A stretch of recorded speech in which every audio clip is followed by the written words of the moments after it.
in every way imaginable. First, with their COVID cover-up. Shifting blame will only cause needless delay in response and distract us from the overall objective. China is a country that delivers on its promises. Then, with their treatment of our Secretary of State in Alaska. The United States does not have the qualification to say that it wants to speak to China from a position of strength. That there are many problems within the United States regarding human rights, which is admitted by the U.S. itself as well. The challenges facing the United States in human rights are deep-seated. Ooh, Tony had to change his depends there. And then with their ongoing support of Russia in the midst of the war in Ukraine. And of course, with the recent spy balloon saga. 中方已经多次说明情况，阐明立场。美国国会的有关决议案纯属政治操弄和炒作，中方对此强烈不满，坚决反对。She's creepy. And Biden's answer to all this? Thank you, President Xi. May I have another?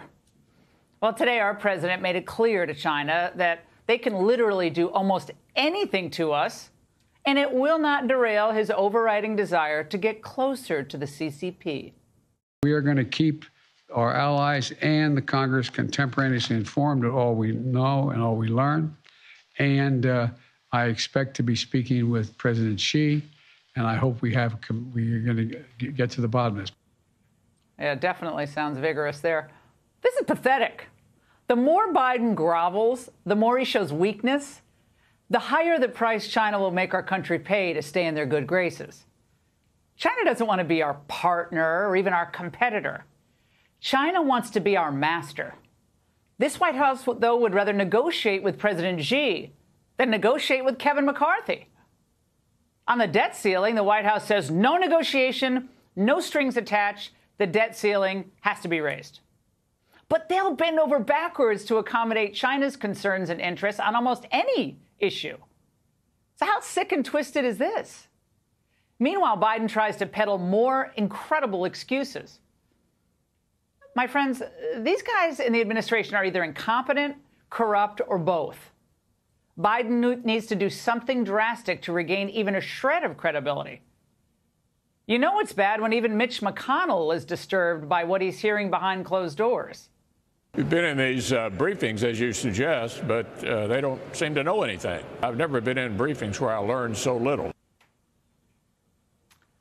Only because they're under intense political pressure did the White House decide to finally send Biden out to address the nation today. We don't yet know exactly what these three objects were, but nothing right now suggests they were related to China's spy balloon program or that they were surveillance vehicles from any other country. Now, it might be the case, but why should anyone reflexively believe any of this? Look, Americans aren't stupid.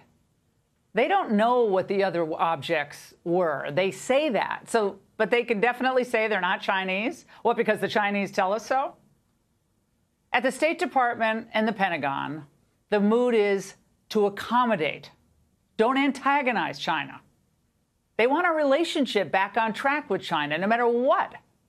If it weren't for the political firestorm at home, Blinken would never have postponed his trip to China. Never. Biden's running on the same playbook that the China lobby has used for over 2 decades now. Keep downplaying the threats and risks from the CCP. Keep the business going. The longer Biden keeps carrying the water for the CCP, the stronger China is going to get, and the stronger the populists are going to be here at home. President Biden took an oath to uphold the Constitution. His first and greater duty and loyalty has to be to our interests and our flag, not to fret about world harmony. My Secretary of State will lead an effort to help establish common global norms in this largely unregulated space. These steps will lead to safer and more secure skies for our air travelers, our military, our scientists, and for people on the ground as well. Anytime Biden tries to justify the unjustifiable, he invokes the need to satisfy a global order, in this case, global norms. Now, whether it's his vendetta against fossil fuels or a proxy war in Ukraine, The sacrifice Americans are asked to make is for the benefit of the international community. It's never for the benefit of the people around them in their own neighborhoods. We don't need global rules in order to stop other countries from flying spy aircraft overhead. We need smart, strong leadership, starting at the top. So here's my message to Biden. Stop trying to be China's friend. Start trying to be America's friend. Then maybe the people you're supposed to be looking out for will actually give you the benefit of the doubt when the you-know-what hits the fan.